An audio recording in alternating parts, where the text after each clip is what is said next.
Thank you so much, Mr. Chairman. Welcome once again, sir. The Iraqi Jewish Archives, you have been engaged in discussions with the Iraqis on this issue, and your staff has spoken with representatives of the Iraqi Jewish diaspora and the Jewish community as a whole. But could you give us an update on progress of these discussions? Have there been alternative plans proposed?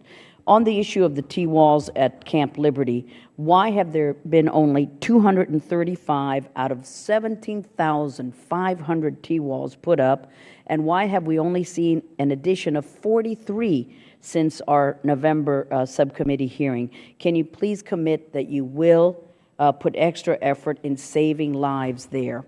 And then thirdly, as far as al-Qaeda's resurgence, a large part of this is due to the failure in the Iraqi government and Iraqi leadership since we left the country. There are national elections planned in Iraq in April. We were successful after the surge in getting the Iraqi government to participate in a more inclusive, power-sharing government that kind of mollified the Sunnis of Iraq and left al-Qaeda marginalized. Then after we left, the Iraqis took another step backward. Now it was the Sunnis who were marginalized, drawing many of them toward al-Qaeda.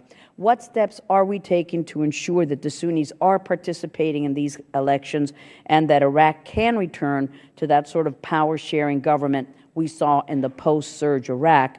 And continuing with the Shia-Sunni issue, we've seen over the last few days that the Iraqi military has been bombarding Fallujah, which was taken over by al-Qaeda late last year, presumably preparing the way for a ground assault. However, the Shiite-dominated Maliki government cannot successfully take Fallujah on its own without the help of the Sunni tribal leaders in the region. Can you describe the current relationship between the Maliki government and these tribal leaders, and do you think Maliki will be able to gain their support given Maliki's crackdown on Sunnis in Iraq for these past few years? Thank you, sir. Thank you. Let me take the topics in order. On the Jewish archives, as you know, this is a very sensitive topic. I've been working directly with the Iraqis on this. I was just in Iraq and raised it with those officials who are charged with the file. We are engaged in sensitive negotiations with the Iraqis. In the coming weeks, the Director of Iraq's National Library and Archives will be coming to the United States, and again, I hope to report progress on this. But we're engaged, and it's a sensitive negotiation, but I will keep you fully informed of those talks. On Camp Liberty, specifically on the issue of T-walls, I have, again, made a number of trips to Iraq, and every time I go, from Maliki on down, I raise the issue of T-walls. We got T-walls moving back into the camp earlier this month. They stopped. I raised it again last Thursday with the Iraqi National Security Advisor. I understand this morning T-walls are moving into the camp again. I visited the survivors and residents at Camp Liberty earlier this month.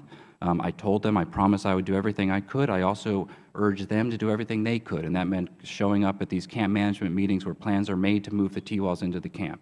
This is an issue I'm going to continue to stay on top of. On the issue of elections and Sunni participation, as I said in my testimony, we are focused to holding elections on April 30th. This will be the third full-term election for a four-year government, first one December 2005, and then 2010, and then this year.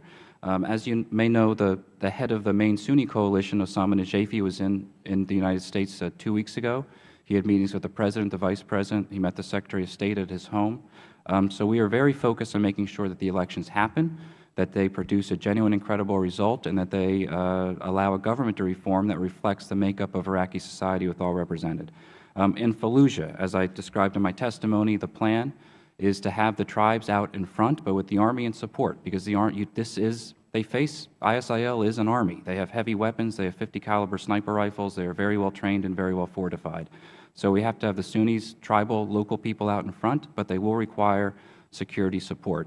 And as General Austin was in Iraq last week for direct talks with Iraqi military commanders, we are advising the commanders as best we can, building on the lessons that we learned in these areas for tactical and strategic patience, for planning, and to make sure that civilian casualties are minimized. Thank you so much. I know how hard you have been working, and to paraphrase Ambassador Crocker, everything about Iraq is hard all the time. So please keep making progress. Thank you, sir.